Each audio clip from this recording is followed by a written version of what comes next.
Sizdən xahiş edirik ki, xəbərə keçmədən öncə videonu bəyənin və rəy bölməsində fikirlərinizi bildirin. Dünyada və ölkədə baş vermiş ən son xəbərləri bizdən izləyin.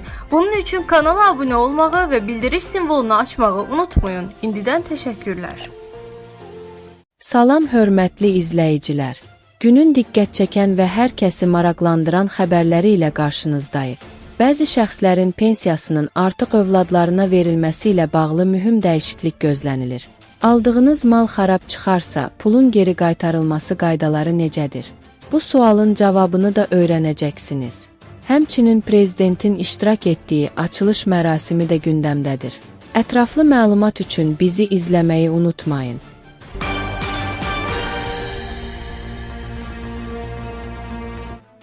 Oxu 24. Oxuculara maarifləndirmə mövzusunda yazıları təqdim etməkdə davam edir.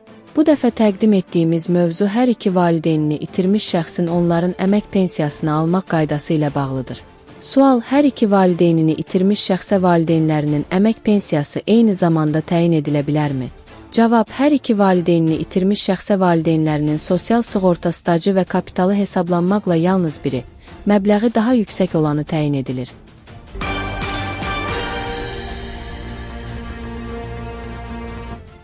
İstehlakçılar gündəlik həyatda tez-tez keyfiyyətsiz məhsul alarkən müəyyən çətinliklərlə üzləşirlər. Bəs xarab çıxan malı dəyişdirərkən və ya qaytararkən qiymət fərqi necə tənzimlənir? Oxu 24. Xəbər verir ki, Azərbaycan Respublikasının Mülki Məcəlləsinin 625-ci maddəsi bu hallarda vətəndaşların və satıcıların hüquqlarını konkret qaydalarla qoruyur. Həmin qaydaları sadə dildə təqdim edirik. Bir mal eynisi ilə əvəz edilərsə, maddə 625.1. Əgər aldığınız keyfiyyətsiz malı eyni növlü və keyfiyyətli mal ilə əvəz edirsinizsə, satıcı sizdən qiymət fərqi tələb edə bilməz. Məsələn, aldığınız telefon xarabdırsa və onu eyni model telefonla dəyişirsinizsə, telefonun qiyməti həmin vaxt artsa belə, sizdən əlavə ödəniş istənilə bilməz. İki mal başqa model və ya ölçü ilə əvəz edilərsə, maddə 625.2. Əgər xarab çıxan malı fərqli ölçülü, fasonlu və ya növlü başqa bir mal ilə əvəz edirsinizsə, bu zaman qiymət fərqi ödənilməlidir. Burada əsas götürülən qiymət malın dəyişdirilmə anındakı bazar qiymətidir. 3 malın qiymətinin aşağı salınması tələbi maddə 625.3. Əgər alıcı malı qaytarmaq yox, sadəcə qüsuruna görə qiymətinin aşağı salınmasını endirim tələb edirsə, bu hesablanma tələbin irəli sürüldüyü günə olan qiymət əsasında aparılır. Əgər satıcı bununla razılaşmasa, məsələ məhkəmə müstəvisində həll olunur. 4 mal tamamilə geri qaytarılarsa, maddə 625.4. Keyfiyyətsiz malı mağazaya geri qaytarıb pulunuzu geri almaq istədiyinizdə, qiymət artımı baş veribsə, alıcı həmin artımı da tələb edə bilər. Yəni, siz malı alanda 100 manat idisə, lakin qaytardığınız gün həmin malın qiyməti 120 manata qalxıbsa, siz müvafiq fərqi tələb etmək hüququna maliksiniz.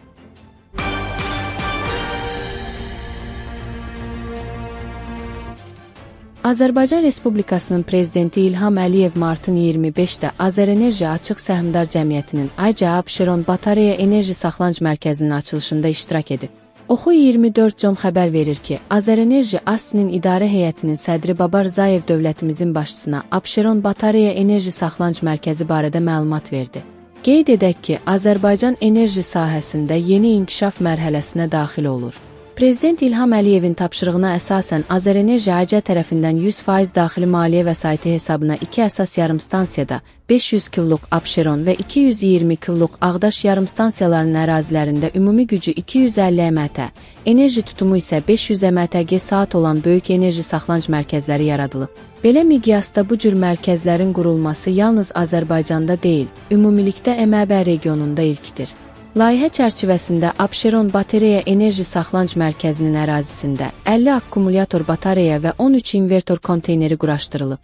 Beynəlxalq məsləhətçi şirkətlərin, ABŞ-nin Tetra-Tech və Türkiyənin EPRA apardıqları araşdırma Azərbaycanda təxminən 1850 MT gücündə bərpa olunan enerji mənbələrinin təhlükəsiz şəkildə enerji sisteminə qoşulması üçün bu cür batareya sistemlərinin yaradılmasının zəruri olduğunu göstərir. Batareya Enerji Saxlanc Mərkəzi çevikliyi ilə seçilir. Belə ki, onlar 2 saat ərzində tam doldurula və ya boşaldıla bilər. Artıq enerji, o cümlədən günəşli saatlarda istehsal olunan enerji burada toplanır və pik saatlarda enerjiyə tələbat artan zaman avtomatik olaraq şəbəkəyə verilir. Bir sözlə, bu sistemlər enerjini yığıb saxlayır. Lazım gəldikdə isə onu istifadəyə yönəldir. Belə mərkəzin tətbiqi enerji şəbəkəsinə bir çox üstünlüklər verir. Məsələn, SCADA sistemi ilə enerji sisteminə real vaxt rejimində nəzarət olunur. Şəbəkədə sabitlik, o cümlədən tezlik və gərginlik qorunur. Qəfil enerji çatışmazlıqları avtomatik tənzimlənir. Qəzaların təsiri azalır və sistem daha etibarlı olur. Bundan başqa, pik saatlarda elektrikə tələbat daha rahat qarşılanır. Günəş və külək enerjisindəki fasilələrin təsiri azalır. Enerji sisteminin sıfırdan bərpası mümkün olur. Eyni zamanda, günəş batan saatlarda yük dəyişiklikləri daha rahat idarə edilir. Bir sözlə, batareya enerji saxlanc mərkəzinin yaradılması Azərbaycanın enerji sistemini daha müasir, çevik və dayanıqlı edir. Xüsusilə günəş və külək enerjisinin artdığı bir dövrdə bu cür saxlanc sistemləri gələcəyin enerji modelinin əsas hissəsi hesab olunur. Abşeron Batareya Enerji Saxlanc Mərkəzində bu sistemləri idarə etmək üçün xüsusi mərkəz yaradılıb. Ərazidə müasir idarəetmə binası tikilib, geniş abadlıq və yaşıllaşdırma işləri görülüb. Dövlətimizin başçısına bərpa olunan enerji mənbələrinin enerji sistemə inteqrasiyası və enerji sistemin rəqəmsal transformasiyası haqqında da məlumat verildi.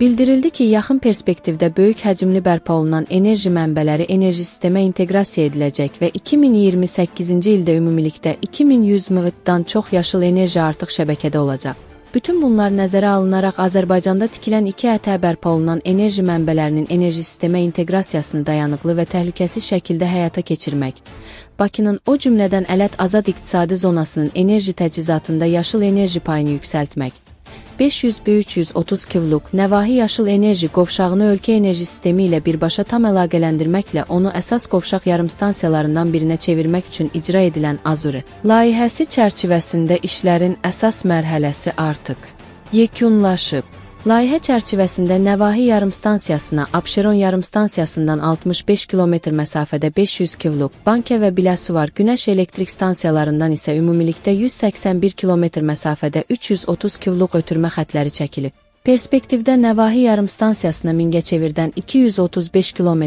500 kV, Qobu, Ələt və Qobustandan isə ümumilikdə 103 km 330 kV ötürmə xətlərinin çəkilişi nəzərdə tutulur. Son 7 ildə 4700 km fiber optik kabel infrastrukturu yaradılıb. 550-dən çox enerji obyektini əhatə edən mərkəzi SCADA sistemi qurulub. Enerji sistemdə onlayn diaqnostika texnologiyaları, AC, AMS və ACS, süni intellekt əsaslı qəza proqnozlaşdırma və diaqnostika sistemləri tətbiq olunur. Günəş və külək stansiyaları üçün yüksək dəqiqlikli proqnozlaşdırma sistemi hazırlanır. Azərenerji, ASCİ-nin daxili strukturunda enerji sistemin tam avtomatlaşdırılmış idarə edilməsi məqsədilə rəqəmsal idarəetmə departamenti yaradılıb. Elektrik enerjisi istehlakının 2032-ci ilədək təxminən 17% artacağı proqnozlaşdırılır. Həmin dövrədək 8 ətə boyum gücləri yaradılacaq. Yaşıl enerjinin Qara Dəniz kabeli, regional enerji dəhlizləri və digər layihələr vasitəsilə Avropa bazarlarına ixracı əsas hədəfdir. Qara Dəniz kabelinin 1300 MT yaşıl enerji ötürmə imkanı olacaq. Dövlətimizin başçısı Abşeron Batareya Enerji Saxlanc Mərkəzinin açılışını bildirən düyməni bastı.